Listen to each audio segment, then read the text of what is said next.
Hola compañeros, ¿cómo están? Mi nombre es Brigitte Suárez Esteban, soy estudiante de Medicina Humana y en este video voy a compartir contigo un poco acerca de la morfología externa de nuestro cerebro, es decir, qué estructuras yo observo de manera superficial o de manera externa en el cerebro. Y para ello debes recordar que el sistema nervioso se divide en sistema nervioso periférico, aquí lo vemos de color rosado, y en sistema nervioso central, que aquí lo apreciamos de color verde. El sistema nervioso central observa en la imagen que en la parte más superior y por dentro del cráneo yo encuentro al encéfalo, mientras que en la parte más inferior y por dentro de la columna vertebral yo encuentro a la médula espinal. A su vez, el encéfalo va a estar comprendido o constituido por el cerebro, que es lo que nos interesa el día de hoy, el tálamo, también el hipotálamo, la protuberancia o también denominada puente. También tenemos al bulbo raquídeo y finalmente al mesencéfalo.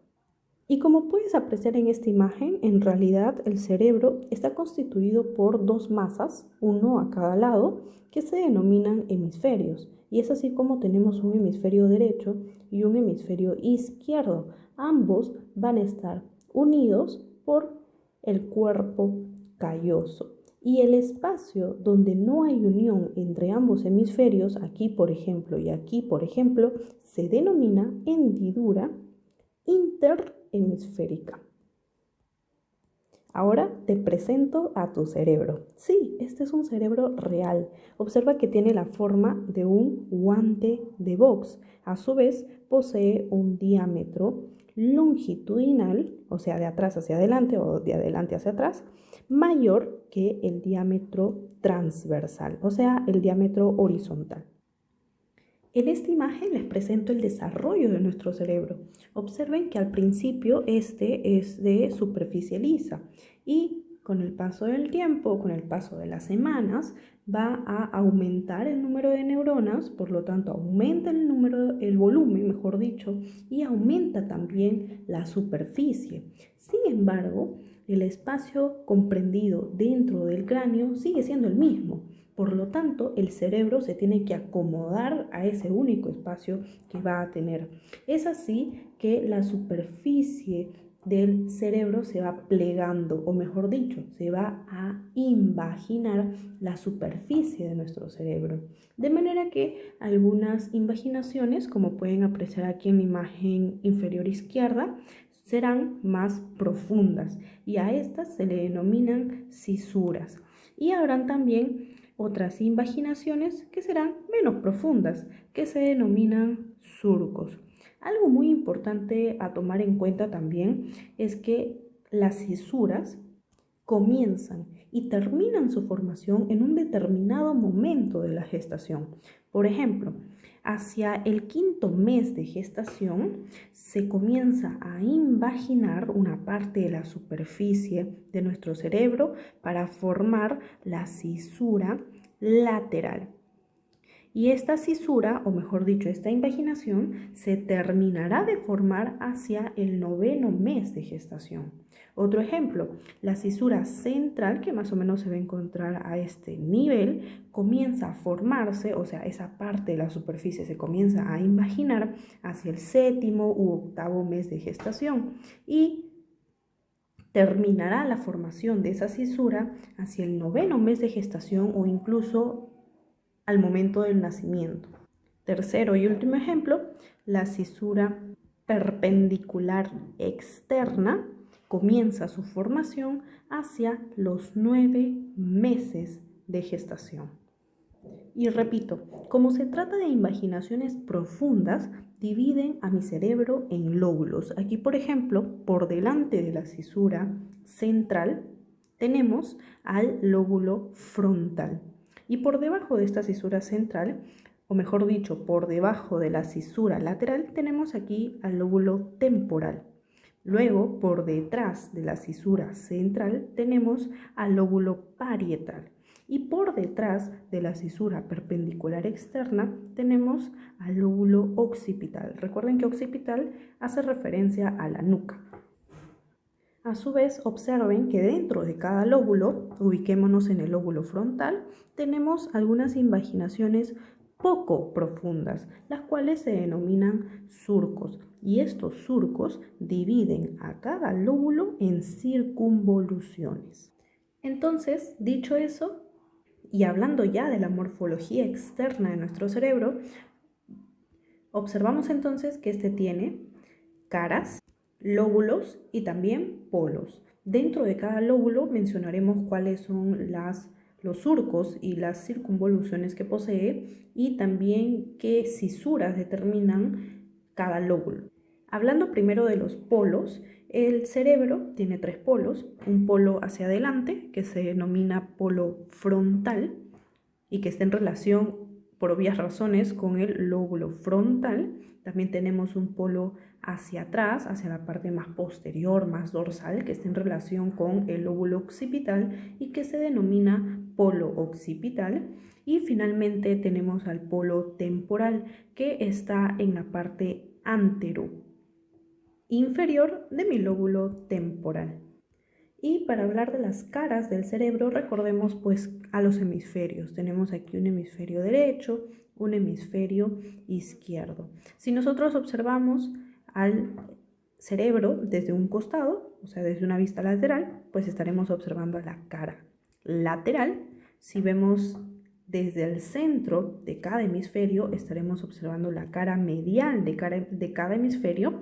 Y si lo observamos de abajo hacia arriba, o sea, desde la parte inferior, vamos a observar la cara inferior de nuestro cerebro. Comenzaremos con la cara lateral de nuestro cerebro. Y comenzaremos primero con las cisuras. Aquí tenemos una cisura, o sea, una invaginación profunda, como ya lo sabemos, que es la cisura lateral, o que también se denomina cisura de Rolando. Apreciamos también en la parte central, en la parte superior, a la cisura central. Esta cisura central también se conoce como, aquí me equivoqué, la cisura lateral es la cisura de Silvio, mientras que la cisura central se denomina cisura de Rolando. Y la última cisura es la cisura perpendicular externa. En otras bibliografías también lo pueden encontrar con el nombre de cisura parieto-occipital. Recordemos entonces que la cisura lateral o de Silvio comienza su desarrollo hacia el 5º mes de gestación y termina a los 9 meses de gestación, mientras que la cisura de Rolando o cisura central comienza su formación hacia el 7º u 8º mes de gestación y termina su formación hacia el 9º mes de gestación. Finalmente, la cisura perpendicular externa o parieto-occipital comienza su formación al 9º mes de gestación.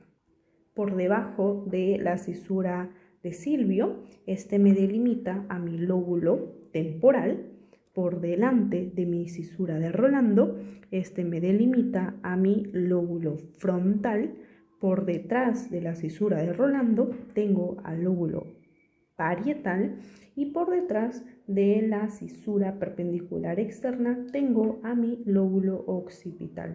La cisura de Silvio es un poquito especial, ya que al ser una invaginación se prolonga hacia otros lóbulos. Por ejemplo, aquí tenemos a la cisura de Silvio, ¿cierto? Y tenemos una prolongación hacia el lóbulo frontal que se denomina prolongación o brazo o ramo anterior, como lo podemos apreciar aquí. También tenemos otra prolongación, otro brazo u otro ramo, también hacia el lóbulo frontal, que se denomina ramo ascendente. Y el último ramo o el último brazo que tiene esta cisura de Silvio es el ramo posterior o brazo o prolongación posterior. Y entre cada uno de estos bracitos de la cisura de Silvio encontramos partecitas de los lóbulos. Por ejemplo, por delante del brazo anterior de la cisura de Silvio, yo encuentro a la pars orbitaria del lóbulo, obviamente, frontal. Entre el brazo anterior y el brazo ascendente de la cisura de Silvio encuentro a la pars triangular porque tiene forma de triángulo. Y por detrás del brazo ascendente y del brazo posterior de mi cisura de Silvio, yo encuentro a la pars opercular. Esta pars opercular pertenece tanto al lóbulo frontal como al lóbulo parietal. Por eso se dice que esta pars opercular tiene una pars frontal y una pars parietal. Y eso es todo lo que tenemos que ver en la cara lateral, que hay cisuras que delimitan a los lóbulos y que la cisura lateral pues es un poquito especial. Ahora veremos a la cara medial de cada hemisferio de nuestro cerebro. Aquí podemos apreciar mejor a esa estructura de unión que es el cuerpo calloso. Todo esto es el cuerpo calloso. Observen cómo en la parte más anterior tiene un pico. Ese es el pico del cuerpo calloso. Luego tenemos aquí a la rodilla del cuerpo calloso, seguido del cuerpo calloso, y terminamos en el rodete o también llamado esplenio del cuerpo calloso. En esta vista además apreciamos al fornix o también denominado trígono cerebral, que es esta estructura de aquí que se ubica por debajo del cuerpo calloso. Y entre el cuerpo calloso y ese fornix o trígono cerebral encontramos pues al septum pellucidum. A su vez, para que el cuerpo calloso esté ahí, el hemisferio cerebral, la superficie del cerebro, se ha tenido que imaginar. ¿Formando qué? Formando un surco calloso, que es justamente este surco de acá, que se ubica por encima del cuerpo calloso. A su vez, por encima del surco del cuerpo calloso, encontramos a una circunvolución, o también denominado giro o girus. Recuerden que giro o circunvolución es lo mismo. A esta circunvolución se le denomina circunvolución del cuerpo calloso o del cíngulo. Y por encima de esa circunvolución encontramos pues otro surco que se denomina surco calloso marginal. A su vez, vamos a encontrar a la circunvolución del hipocampo y la parte más delgada de esta circunvolución se va a ubicar por debajo del rodete o esplenio del cuerpo calloso y esa parte delgada se denomina istmo de la circunvolución del hipocampo. Y repito, se ubica por detrás y por debajo del rodete o esplenio del cuerpo calloso. Ahora les presento otra imagen de la cara medial de un hemisferio cerebral para que podamos recapitular las estructuras que ya hemos ido mencionando.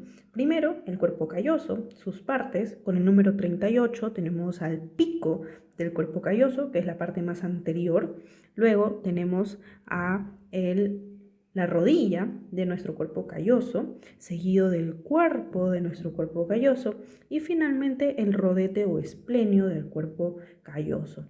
Por arriba, recuerden que hay una pequeña invaginación que se denomina surco, que como está por arriba del cuerpo calloso se denomina pues surco calloso. Por arriba de este surco encontramos a una circunvolución que se denomina circunvolución del cuerpo calloso o del cíngulo. Cíngulo se escribe así.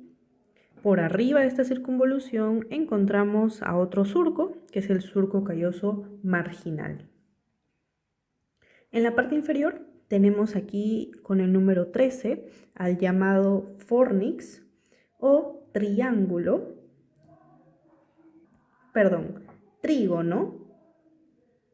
cerebral.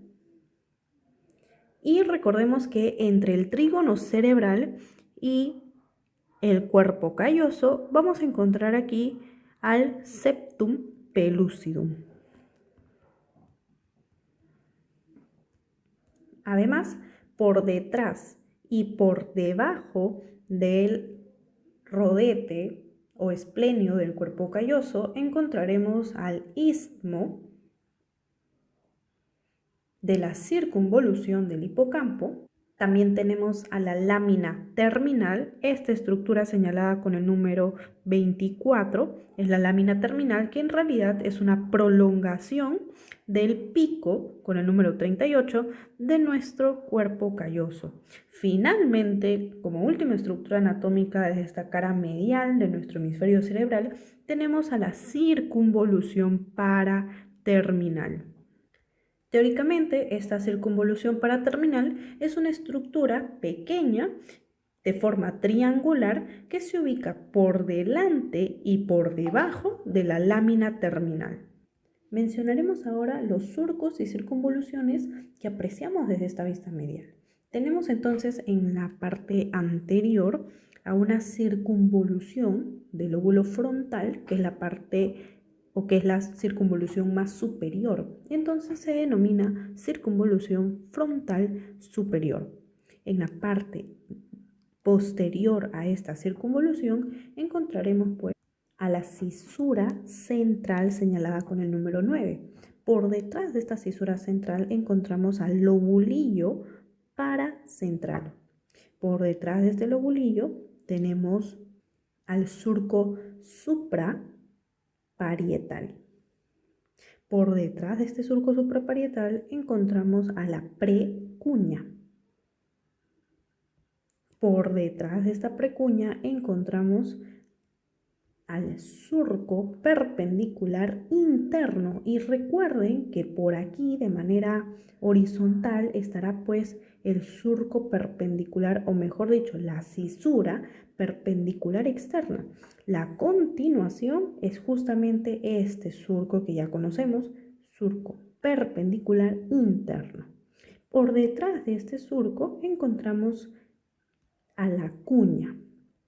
Por debajo de la cuña encontraremos al surco calcarino, que está señalado con el número 8. Aprecien que este surco tiene dos prolongaciones, o dos bracitos, o dos ramos. Uno hacia la parte posterior, que se denomina brazo posterior del surco calcarino, y otro hacia la parte anterior, que se denomina brazo anterior de la cisura, del surco calcarino. Finalmente, por debajo de este surco calcarino encontraremos pues a una circunvolución señalada aquí con el número 25, que es la llamada circunvolución lingual, que como pueden apreciar pues tiene la forma de una lengua. Y ahora esta imagen la usaremos para hablar acerca del lóbulo límbico de Broca. Este lóbulo va a estar formado por tres estructuras. La primera, la circunvolución del cuerpo calloso o cíngulo.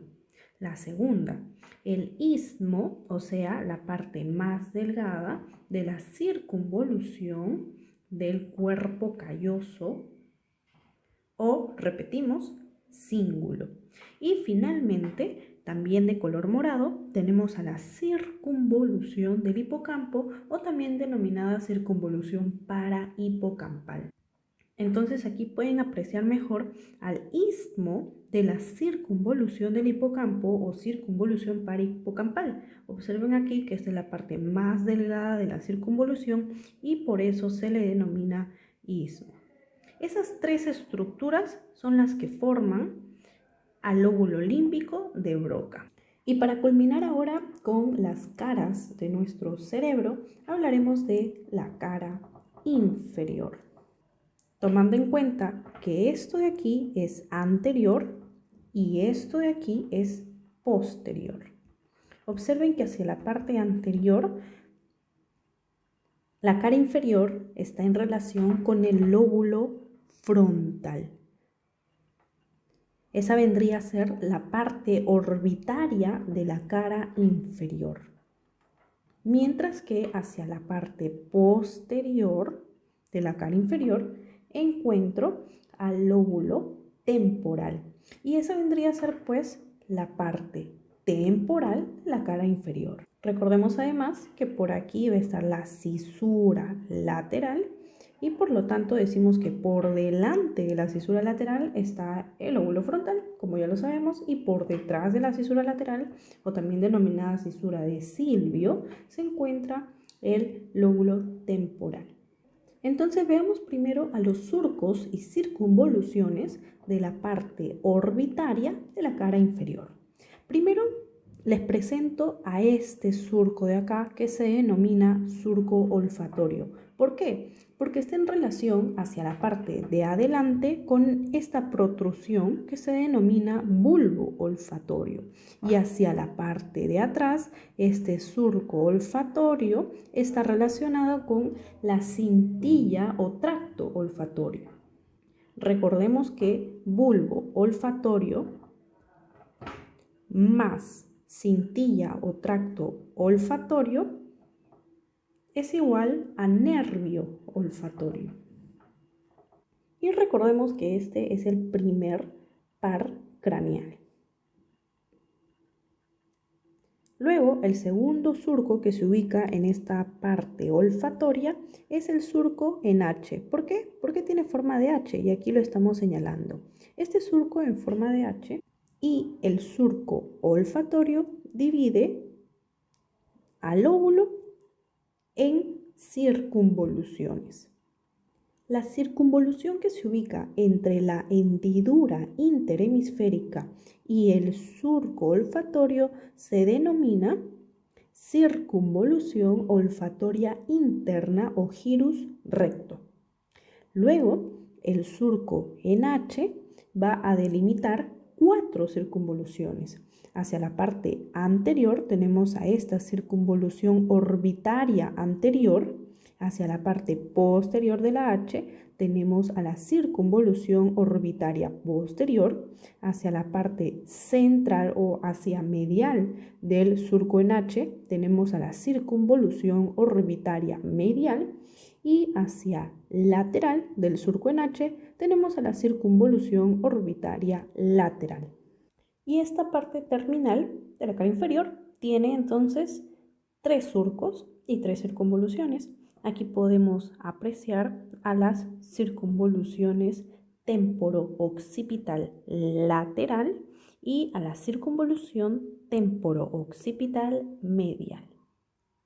Los surcos que las van a delimitar son el surco temporo-occipital lateral, que es este de aquí, surco temporo-occipital lateral, y este surco de aquí, que es el surco temporo-occipital medial o también denominado colateral. Entonces, recordemos que entre el surco temporo-occipital medial y el lateral se encuentra pues la circunvolución temporo-occipito u occipital medial, que es pues esta de acá. Y por dentro del surco temporo-occipital medial o surco colateral vamos a encontrar a esta circunvolución que se denomina circunvolución del hipocampo o circunvolución parahipocampal. Esta circunvolución hacia la parte anterior tiene una prolongación y esta prolongación, como pueden apreciar aquí, se llama uncus. De la misma manera, el surco colateral o surco temporal occipital medial hacia adelante se proyecta denominándose surco entorrinal. Otras estructuras que podemos ver desde esta cara inferior son el bulbo olfatorio, la cintilla olfatoria o tracto olfatorio, el segundo nervio craneal, que es el nervio óptico. Aquí estamos viendo. También tenemos al quiasma óptico. Por detrás tenemos al infundíbulo, que es de nuestra glándula hipófisis.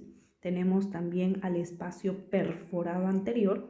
Ese espacio se define como el espacio que se ubica hacia los costados o hacia lateral del quiasma óptico. Por lo tanto, estaría más o menos a esta altura, ¿cierto?